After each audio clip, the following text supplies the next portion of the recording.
1절에서 5절까지 한 목소리로 같이 봉독하겠습니다. 창세기 12장 1절에서 5절까지 말씀입니다.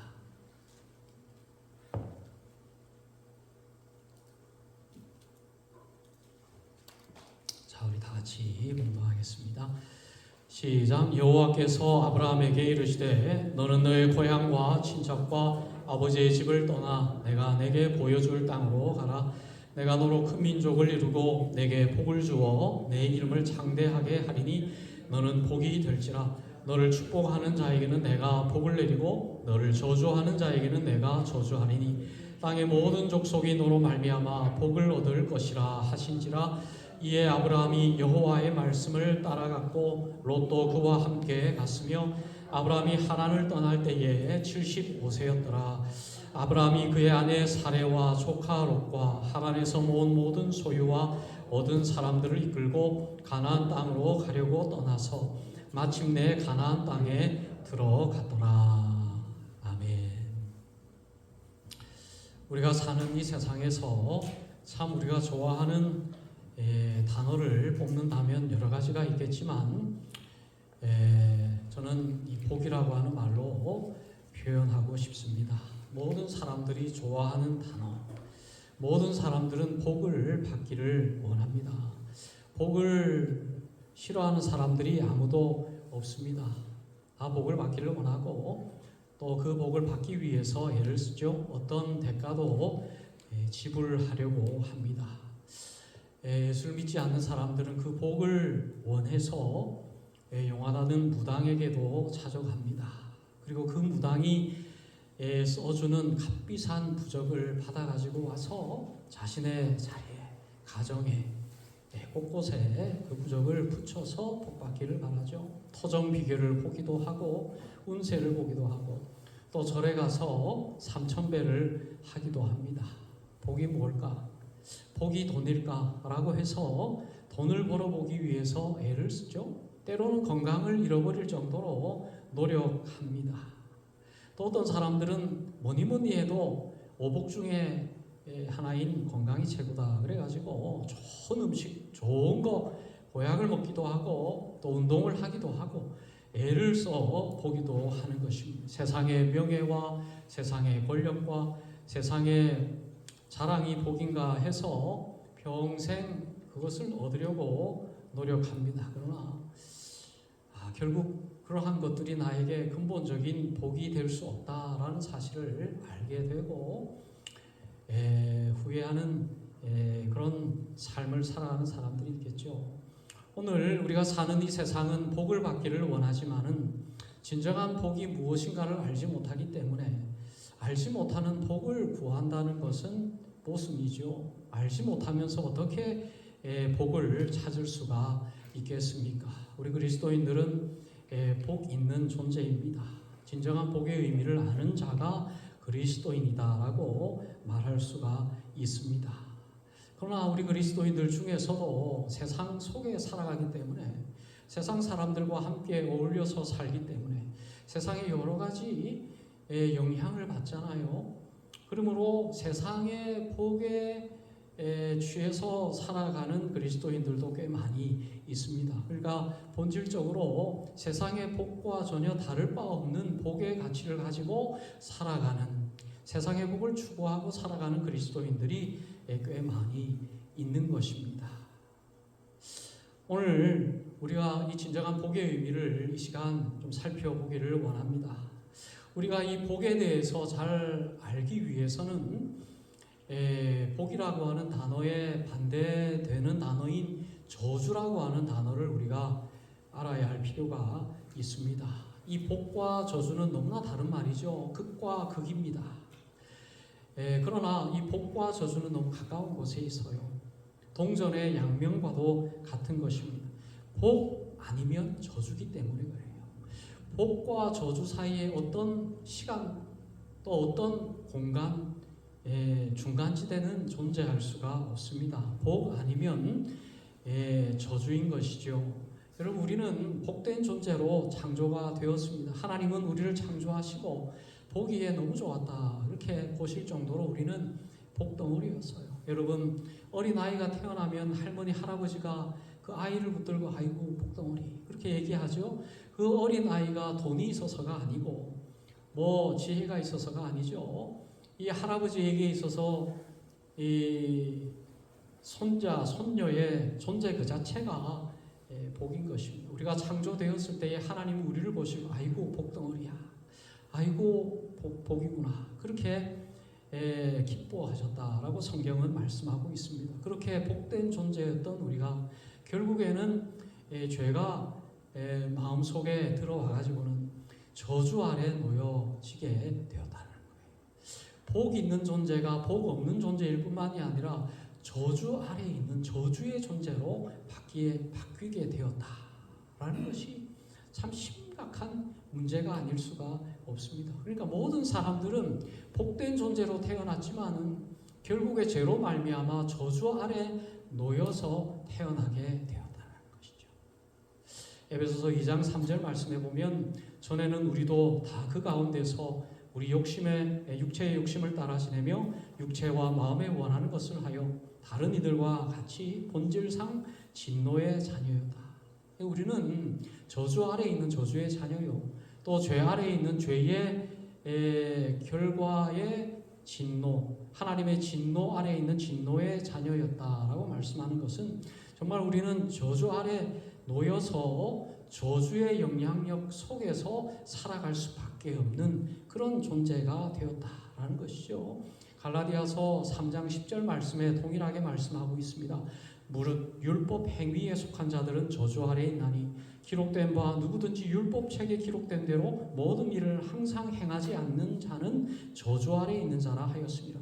여러분, 하나님께서 우리에게 법을 주셨죠. 하나님은 공의의 하나님이시기 때문에 율법을 주셨습니다. 십계명을 주셨습니다. 이스라엘 백성들에게 하나님의 법을 지키라고 말씀하셨죠. 그러나 우리에게는 율법을 지킬 수 있는 능력이 없었던 것입니다. 그러니까 하나님께서 율법을 주시고 나서 이어서 제사를 주셨던 것이죠. 양을 잡아서 제사를 들 수밖에 없는 존재. 율법으로는 행위로는 구원받을 수 없기에 양을 잡아서 짐승을 잡아서 제사를 드릴 수밖에 없는 그런 제사 제도를 하나님께서 우리에게 주셨다는 것은 이미 우리는 저주 아래 놓여 있다라는 사실을 보여주는 거예요. 우리의 힘으로는, 우리의 노력으로는, 우리의 능력으로는 이 복된 삶을 살아갈 수 없다라는 거예요. 그러니까 우리는 태어나면서부터 저주 아래 놓여서 태어납니다. 저주 그 자체예요. 저주의 영향력 속에서 고통받을 수밖에 없는 존재. 우리는 원죄라고 하는 저주가 있습니다. 이것은 예수 믿어도 여전히 작용해요. 그래서 우리는 선을 행하기보다는 악에 가깝습니다. 우리의 마음 속에서 솟아나는 것은 거룩이 아니라 저주예요. 악입니다. 원죄가 있기 때문에 그렇습니다. 그래서 예수님이 우리에게 오셔서 우리의 마음 속에 있는 죄악의 굴레를 벗어나서 복된 존재로 바꾸어 주셔야 많이 우리의 삶이 복된 삶을 살아갈 수밖에 없는 것입니다. 그래서 사도 바울은 늘 이야기하는 거예요. 로마서 7장 18절 말씀해 보면 내 속 곧 내 육신에 선한 것이 거하지 않은 줄을 아노니 원함은 내게 있으나 선을 행하는 것은 없도다. 나에게 죄 아닌 것이 없도다. 선하지 않는 것밖에 없다. 뿐만이 아니라 선을 행하는 것조차 없다는 거예요. 선함을 행할 가능성조차 없다는 거예요. 여러분, 우리가 예수를 믿는 이유가 무엇입니까? 예수를 믿는 이유는 나에게 선함이 없기 때문에 예수를 믿는 거예요. 내 속에 선함이 없기 때문에, 내 속에 복이 없기 때문에 하나님 앞에 나오는 것 아니겠습니까? 우리에게 복이 있고 우리에게 가능성이 있다면 우리가 주님 앞에 나올 이유가 없겠지요. 야고보서는 너무 노골적으로 우리의 모습을 적나라하게 묘사하고 있습니다. 야고보서 3장 8절에서 9절 혀는 능히 길들일 사람이 없나니 쉬지 아니하는 악이요 죽이는 독이 가득한 것이라. 이것으로 우리가 주 아버지를 찬송하고 또 이것으로 하나님의 형상대로 지음을 받은 사람을 저주하나니. 이 야고보서는 야고보서를 기록할 때에 예루살렘 교인들을 위해서 이 야고보서가 기록이 됐죠. 야고보 교인들을 향해서 혀를 능히 길들일 사람이 없다. 혀는 쉬지 않는 악이요 죽이는 독이 가득한 것이다.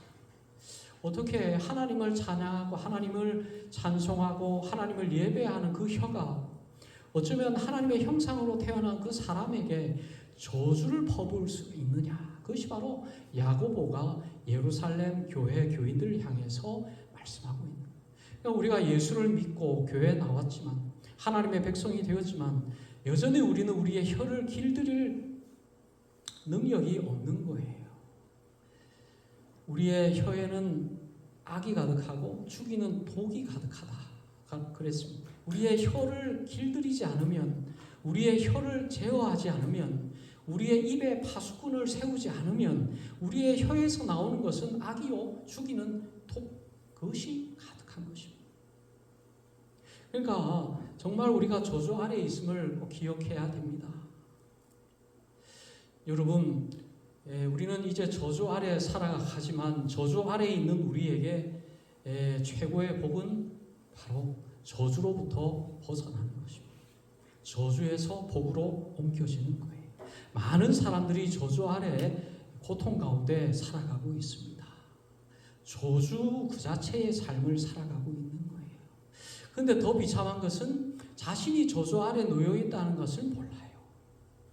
자기가 얼마나 비참한 처지에 있는 존재인지를 알지 못하고 살아가는 사람들이 많습니다.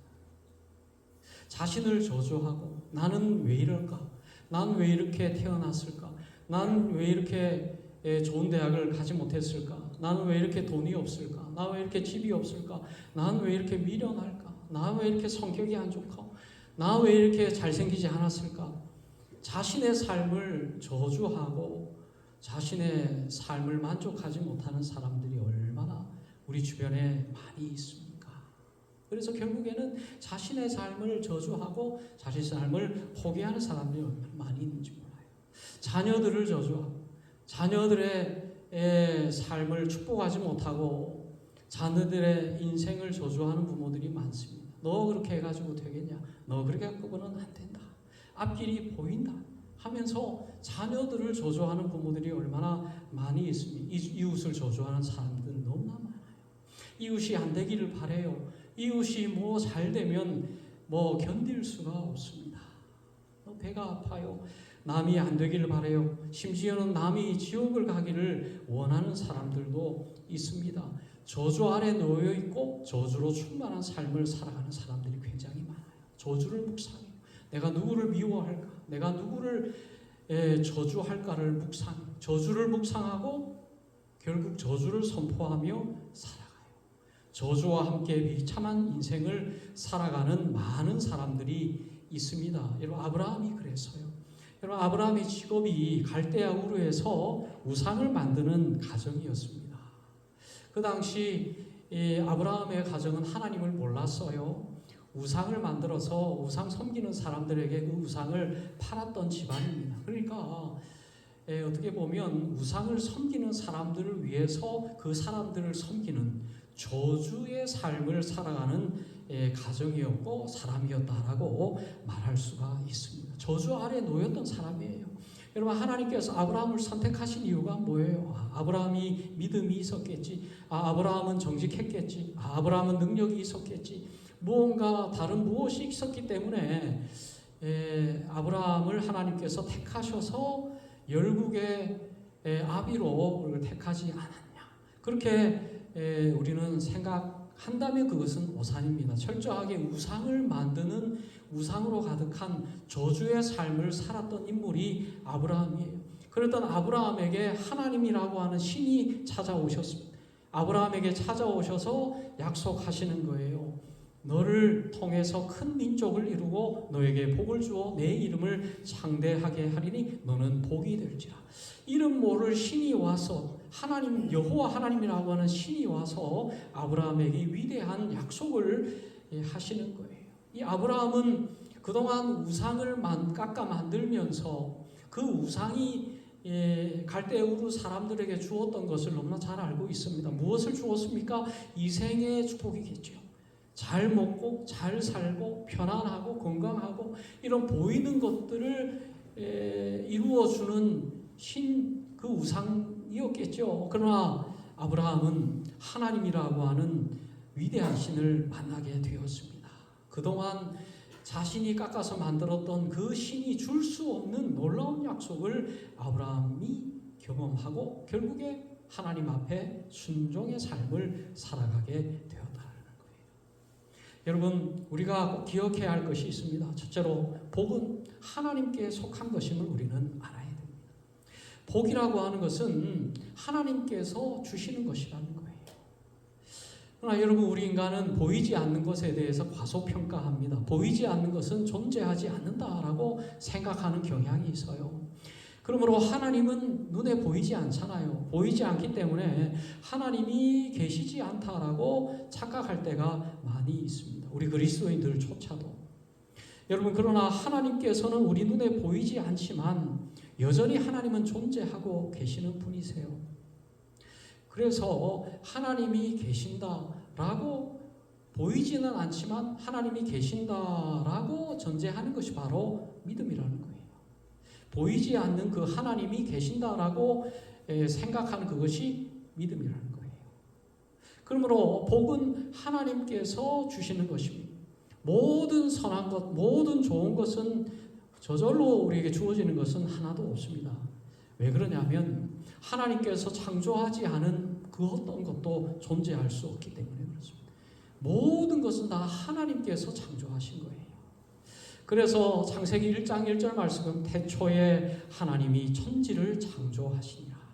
여기에서 말하는 천지는 모든 것을 의미하는, 하나님은 우리에게 모든 것을 주셨어요. 해를 주셨고 달과 별을 주셨습니다. 공기를 주셨고 물을 주셨습니다. 짐승을 주셨고 나무를 주시고 또 유생물을 주시고 무생물을 주시고 어마어마한 지하 자원들을 주시고 천연 자원들을 주시고 이 모든 것들을 하나님께서 주신 거예요. 무상으로. 하나님께서는 우리에게 공짜로 주셨어요. 그리고 우리에게 사용하게 하셨습니다. 뿐만이 아니라 여러분, 하나님께서 이 천하 만물을 창조하실 뿐만이 아니라 우리가 살고 있는 이 세상의 모든 것들은 다 하나님의 손 위에 있다 그랬습니다. 모든 권력은 하나님께서 주신다 그랬습니다. 권력은 하나님께서 권위를 주신다 그랬습니다. 그래서 권위자에게 순종하라라고 말씀하고 있죠.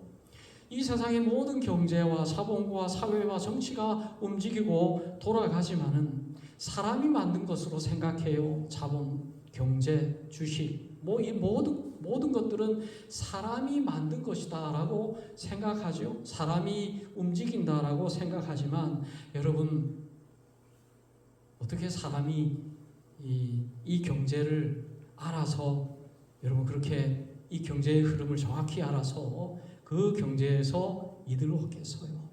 안 되는 것입니다.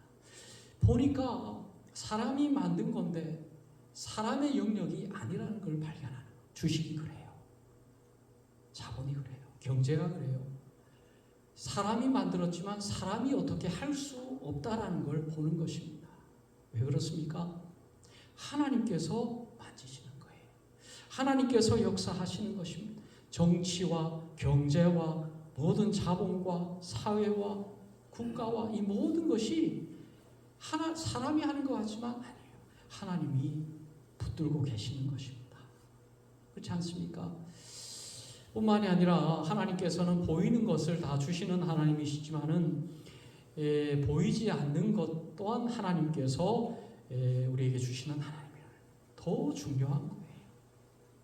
에베소서 1장 3절 말씀에 보면 찬송하리로다 하나님 곧 우리 주 예수 그리스도의 아버지께서 그리스도 안에서 하늘에 속한 모든 신령한 복을 우리에게 주시되, 하나님 아버지께서 우리에게 예수 그리스도 안에서 하늘에 속한 모든 신령한 복을 우리에게 주셨다는 거예요. 영적인 것을 주셨습니다. 여러분, 우리는 육적인 존재이기도 하지만 영적인 존재입니다. 영적인 존재는 육적인 것으로 만족할 수 없습니다.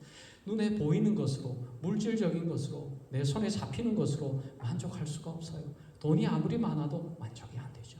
어느 정도 돈이 모아지기까지는 기쁨이 온다 그래요. 그러나 어느 정도 액수가 지나가면 아무런 감흥이 없다는 것입니다.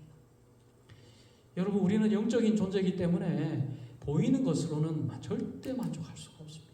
우리는 영적 존재이기 때문에 영적인 것이 채워지지 않으면 결국에는 갈증을 느끼게 되지만은 영적인 것이 중요하고 영적인 것을 이해하지 못하면 여전히 보이는 것으로 채우려고 합니다.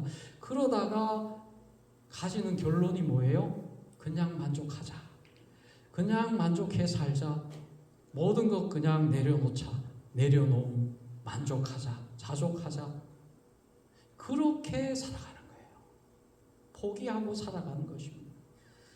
그러나 여러분, 우리는 모든 것을 채울 수가 있습니다. 물질적인 것도 하나님께서 채워주시지만은 보이지 않는 영적인 것을 하나님께서는 채워주신다. 영적인 것이 채워져야 결국에는 우리의 영이 채워져야 만족의 삶을 살아갈 수가 있는 거예요. 그러니까 하늘에 속한 모든 신령한 복을 우리에게 주신다라고 말씀하고 있는 것입니다. 여러분, 오늘 정말 하나님께서 우리의 인생을 주관하고 계시는 하나님이심을 여러분 꼭 믿으세요. 정말 하나님께서는 우리에게 정말 귀한 것을 주시는 하나님이심을 여러분 꼭 기억하실 수 있기를 바랍니다. 또 여러분, 두 번째, 하나님의 말씀이 인도하는 그곳에 복이 있다 그랬습니다. 4절 말씀 우리 같이 다시 한번 봉독을 해보겠습니다. 4절, 자 시작. 이에 아브라함이 여호와의 말씀을 따라갔고 롯도 그와 함께 갔으며 아브라함이 하란을 떠날 때에 75세였더라. 하나님의 말씀이 인도하는 그곳에 복이 있습니다. 세상을 따라가면 복이 있는 것 같지만 거기에는 갈증만 있을 뿐이에요. 예레미야 시대 때 이스라엘 백성들이 참 잘 살았대요. 멸망을 앞두고 있었지만 이스라엘 사람들은 애굽이라고 하는 나라를 의지하고 기대어서 애굽의 보호를 받아서 결국에는 무역도 하고, 위치가 굉장히 무역하기가 좋은 위치잖아요. 이스라엘이. 그러니까 꽤 잘 살고 풍요로운 생활을 했다는 것입니다. 풍요로움이 문제가 되는 거예요. 잘 살게 되면 비로소 문제가 발생하는 것입니다. 이스라엘 백성들이 광야에서 살 때는 별 문제가 없었습니다. 문제가 있었지만 그래도 하나님의 인도하심을 받아서 40년간 가나안으로 나아갈 수가 있었어요. 가나안에 와서 잘 살게 되니까 문제가 생겼어요. 하나님보다 보이는 것을 추구하기 시작했다는 것입니다. 그래서 너희들이 파는 그 웅덩이는 터진 웅덩이다. 부어도 채워도 채워지지 않는 터진 웅덩이다. 그것이 바로 예레미야 선지자에게 주시는 하나님의 말씀. 우리가 우리 세상의 것으로 채우면 채울수록 그 세상의 것이 채워지는 것이 아니라 터져서요 흘러나가는 것입니다. 부어도 부어지지 않는 것이 바로 세상의 것입니다. 하나님의 말씀이 인도하시는 곳으로 나아가세요. 그러나 거기에는 대가를 지불해야 할 것입니다. 아브라함이 갈대아 우르에서 우상을 깎아 만들 때에는 인생이 보장이 되어 있었습니다. 그 당시에 어마어마한 우상들이 많이 있어서 별의별 종류의 우상들이 있어서 여러 우상들을 깎아 만드는 것이 굉장히 유익한 사업이었습니다. 그곳에서 살면 아브라함은 아주 부족함이 없이 노후가 보장된 삶이었어요. 그러나 그것을 포기하고 떠나야 했습니다. 왜냐하면 하나님의 말씀이 떠나라는 것이었기 때문에 그래요. 떠나기 위해선 자신의 직업을 포기해야 되고 자기의 가족과 친족을 포기해야 됩니다. 그동안 살았던 모든 추억을 버려야 되는 것이에요. 그동안 살았던 모든 편리한 생활을 다 내려놓아야 합니다. 그리고 떠나는 그곳은 광야예요. 위험한 길입니다. 언제 어디서 어려움을 당할지 모르는 길입니다. 대가를 지불해야 되는 거예요. 그러나 아브라함은 선택했습니다. 결단했습니다. 내가 가겠습니다. 어떠한 고난이 나에게 다가와도 어떠한 대가를 지불해도 저는 가겠습니다. 그래서 하나님의 말씀이 인도하는 그 길을 따라가는 자에게 하나님께서는 아낌없는 넘치는 은혜와 축복을 주신다라는 거예요. 여러분, 우리가 예수를 믿으면 대가를 지불해야 합니다. 여러분, 예수를 믿으면 뭐 잘 된다 그러지만 잘 되나요? 예수 믿으면 자녀가 좋은 대학 갑니까? 예수 믿으면 사업이 잘 됩니까? 예수 믿으면 좋은 직장을 얻게 됩니까? 예수 믿으면 뭐 인생의 탄탄대로가 열립니까? 성경에서 그런 말이 존재하지 않아요. 내 영혼이 잘됨과 같이 내가 범사가 잘되길 원한 단 그 한마디밖에 없어요. 여러분, 성경은 우리에게 하나님의 말씀을 위해서 인내하라 그럽니다. 순종하라는 거예요. 마태복음 5장 10절에서 12절 말씀에 이와 같이 말씀합니다. 의를 위하여 박해를 받는 자는 복이 있나니 천국이 그들의 것이며 너로 말미암아 너희를 욕하고 박해하고 거짓으로 너희를 거스려 모든 악한 말을 할 때에 너희에게 복이 있나니 기뻐하고 즐거워하라. 하늘에서 너희의 상이 큼이라. 너희 전에 있었던 선지자들도 이같이 박해하였느니라. 여러분, 하나님을 믿는 일에 여러분 우리는 정말 어떠한 우리의 삶 속에 대가가 지불되어야 한다 하더라도 그 길을 걸어가겠습니다라고 하는 결단이 우리에게 있어야 하는 거예요. 그렇지 않습니까? 거기에 바로 우리의 복이 있다는 것입니다. 하늘에서 너희의 상이 큽니다라는 거예요. 여러분, 우리가 원하고 바라는 상이 어디 있습니까? 현실에 있죠. 우리의 삶의 자리에서 하나님 우리에게 상 주기를 바라요. 돈 많이 벌기를 바라고. 우리가 기도할 때에 여러분 어떤 기도를 하고 있습니까? 우리의 하늘의 상을 위해서 기도하고 있습니까? 하나님의 영적인 신령한 복을 위해서 여러분 기도하고 있습니까? 여러분, 우리가 어떠한 삶을 살아가고 있는지는 우리의 기도의 제목을 보면 알아요. 우리의 기도의 제목이 이 땅의 것으로 가득 차 있다면 어쩌면 우리는 그리스도인의 삶을 살아가고 있지 못한다라고 말할 수가 있습니다. 우리의 기도가 하늘의 영적인 것을 더욱더 추구하고 바라보아야 할 필요가 바로 여기에 있습니다. 여러분, 진정한 복은 뭐예요? 보이는 것이 진정한 복이라고 말하지 않습니다. 성경은 보이지 않는 하늘에 속한 신령한 복이 진정한 복이다라고 말씀하고 있습니다. 너희들이 박해를 받고 너희들이 고난받으면 기뻐해라. 하늘에서 상이 크다. 아유, 하나님, 지금 이 땅에서 복받기를 바라요.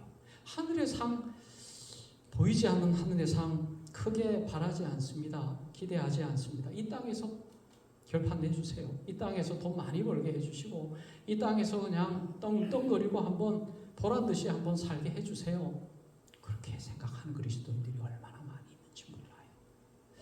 여러분, 아닙니다. 여러분, 우리에게 주어지는 상은 이 땅의 것이 아니라 하늘에 있는 것입니다. 영원한 축복, 어마어마한 축복. 아브라함은 바로 하나님의 말씀에 순종함으로 말미암아 결국 영원한 하나님의 은혜와 축복을 경험하게 되었다는 거예요. 마지막으로 하나님은 우리에게 복 받는 자로 머물러 있지 않게 하십니다. 결국 우리는 복 그 자체의 삶을 살게 하는 거예요. 그래서 하나님께서 아브라함에게 말씀하신 내용이 바로 그것입니다. 너는 복이 될지라 라고 말씀합니다. 너는 복이 될지라. 여러분, 2절 말씀 우리 다시 한번 봉독하겠습니다. 2절, 자, 시작. 내가 너로 큰 민족을 이루고 내게 복을 주어 내 이름을 창대하게 하리니 너는 복이 될지라. 그래서 하나님께서 우리에게 복을 주신다라고 말씀하시고 또 이어서 너는 복이다 라고 말씀하는 거예요. 그러니까 우리는 이 복이라고 하는 것은 그냥 받는 어떤 우리의 결핍을 채워주는 그런 것으로 우리가 생각을 합니다. 계속 받으려고 해요. 자꾸 받으려고 하는데 하나님은 받는 것으로 머무는 것이 아니라 너 존재 자체가 복이다. 네 존재 자체가 복덩어리임을 너는 기억해라 라고 말씀하고 너는 복이 될지라 하고 말씀하고 있는 거예요. 그래서 신명기 11장 29절 말씀에 보면 내 하나님 여호와께서 내가 가서 차지할 땅으로 너를 인도하여 드릴 때에 너는 그리심 산에서 축복을 선포하고 에발 산에서 저주를 선포하라. 여기서 말하는 그리심 산은 축복의 산이에요. 수풀이 우거지고 거기에서 하나님을 예배하는 예배의 산이라고 했습니다. 그리심 산은 축복이 많은 산. 에발 산은 황무한 산이에요. 거기는 뭐 아무것도 없습니다. 그래서 이 에발 산은 저주의 산이라고 했습니다. 그래서 여러분, 우리는 이제 하나님께서 우리를 복된 존재로 만드시기를 바라요. 우리를 그리신 산으로, 그리신 산과 같이 축복의 산으로 우리를 만드시기를 바랍니다. 그러나 많은 그리스도인들이 축복의 삶을 사는 것이 아니라 저주를 선포하며 에발산의 삶을 살아가는 사람들이 얼마나 많이 있는지 몰라요. 여전히 결핍 가운데 더 주세요, 더 채워주세요. 그 채워주세요가 하늘의 것으로 채워달라가 아니라 세상의 것으로 채워달라는 거죠. 자꾸 세상의 것으로. 그래서 설교 강단에서 선포되진 말씀이 그 요구를 충족시켜줘요. 하나님 믿으면 잘 돼요. 하나님 믿으면 범사에 잘 돼요. 하나님 믿으면 복을 받아요. 하면서 강단에서 그 욕구를 채워줍니다. 아, 그렇구나. 하나님 믿으면 돈 잘 벌고 출세하고 잘 되는군요. 하면서 복에 대한 개념이 완전히 왜곡이 되어버려요. 그러면서 나에게 주신 영원한 신령한 복에 대한 관심은 점점 멀어지고 있습니다. 여러분, 진정한 그리스도인들의 특징이 뭐예요? 주 예수여 속히 오시옵소서. 그게 바로 요한계시록의 말씀. 여러분, 하나님 지금 오세요. 지금 재림해 주세요. 지금 즉시. 그게 바로 초대교회 성도들이 품었던 믿음의 모습입니다. 바울이 그랬어요. 바울은 뭐라 그랬습니까? 지금 당장 천국 가고 싶습니다. 지금 천국 가는 것이 나의 소원입니다. 그러나 너희들을 보았을 때에 너희들을 위해서는 내가 잠시 잠깐 여기 남아있는 것이 너희들에게 유익하다. 그 얘기를 하는 거예요. 여러분, 우리의 믿음이 제대로 된 믿음 생활을 하고 있는가 아닌가를 바로 이것은 우리에게 보여줍니다. 지금 천국 가고 싶은 마음이 있느냐는 거예요. 예수님 지금 오세요. 지금 당장 오세요. 지금 당장 오셔도 저는 자신 있습니다. 그게 바로 살아있는 믿음이에요. 아, 지금 오시면 안 됩니다. 하나님 한 5년 후, 한 10년 후, 한 70, 80? 그 정도 오시면 참 좋을 것 같아요. 될 수 있으면 좀 늦게 오세요. 제가 출세하고 나서 오세요. 은퇴하고 오세요. 그렇게 생각하는 사람들이 많아요. 천국에 대한 설교, 죽음에 대한 설교는 이제 거의 하지 않습니다. 그러한 설교를 싫어하기 때문에. 여러분 믿음을 회복하십시오. 지금 천국 가고 싶습니다라고 고백할 수 있는 믿음을 여러분 회복하시길 바라요. 그 마음이 없다면 우리는 실패하는 믿음 생활을 하고 있을 가능성이 굉장히 높습니다. 오늘 여러분 정말 우리는 복된 존재, 복 그 자체가 되어라 라고 말씀합니다. 그래서 아브라함에게 너를 축복하는 자에게 내가 복을 내리고 너를 저주하는 자에게 내가 저주하리라. 이 말을 거꾸로 하면 뭐예요? 다른 사람을 저주하면 내가 너를 저주할 거야. 다른 사람을 축복하면 내가 너를 축복할 거야. 그게 바로 이 말을 거꾸로 하면 그 말이 되는 거예요. 그렇다고 여러분 아브라함이 다른 사람을 저주할 수 있는 권리가 있다는 말입니까? 없어요. 아브라함을 축복하는 자에게 하나님은 그 자를 축복하고 아브라함을 저주하는 자에게 하나님은 그 자를 저주하겠다라고 말씀하신 것은 아브라함에게도 동일하게 적용되는 거예요. 다른 사람을 축복하는 삶을 살라는 거예요. 다른 사람을 저주하는 삶을 살지 말라는 것이에요. 여러분 우리의 인생 가운데 이 저주의 굴레가 깊습니다. 원죄가 있기 때문에 그렇습니다.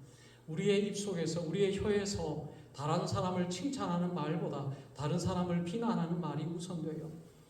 자녀들을 칭찬하기보다는 다른 자녀들을 저주할 때가 있어요. 가족을 저주할 때가 있어요. 자기 자신을 저주할 때가 있습니다. 이웃을 저주할 때가 있어요. 나오는 것이 악이에요. 내가 예측하지 못하는 순간에 어느덧 나의 입술은 다른 사람을 비난하고 있고 다른 사람을 정죄하고 있더라는 것입니다. 우리가 생각하지 않는 그 순간에. 여러분 오늘 우리는 축복의 사람이 되어야 됩니다. 그리신 산에서 축복을 선포하라라고 하는 말씀처럼 여러분 축복하세요. 복 중에 복이 뭐예요? 복음이잖아요. 여러분 우리가 다른 사람에게 줄 수 있는 복은 뭐 여러 가지가 있지만 다른 사람에게 줄 수 있는 복은 복음입니다. 하나님을 알리는 거예요. 그 사람에게 가장 필요한 것이 무엇이겠습니까? 돈이겠습니까? 무엇이겠습니까? 아니에요. 복음. 모든 사람에게 가장 필요한 것은 바로 복음이에요. 바로 복음을 선포하라는 것입니다. 하나님의 복을 선포하라는 거예요. 그래서 이제 우리는 하루에 한 번 칭찬하기 운동을 시작할 것입니다. 여러분 가정에서 여러분 자녀들에게 꼭 한 번씩 꼭 칭찬하세요. 그리고 우리 부부, 우리 가족들에게 꼭 칭찬, 하루에 꼭 한마디씩 칭찬. 또 교회 나와서 우리 성도님들에게 꼭 한마디씩 칭찬할 수 있기를 바랍니다. 우리의 입술에서 칭찬이 흘러나와야, 축복이 흘러나와야 돼요. 격려가 흘러나오고 하나님께서 채워주실 것을 축복하고 기도하고 중보하고 선한 것들이 흘러나오는 것은 하나님께서 우리에게 축복하시는 전 단계입니다. 내가 복받는 때가 언젠가 여러분 내 입에서 저주가 사라지고 축복이 흘러나오는 그 순간이 바로 하나님의 복이 임하는 순간인 줄로 여러분 꼭 기억하시기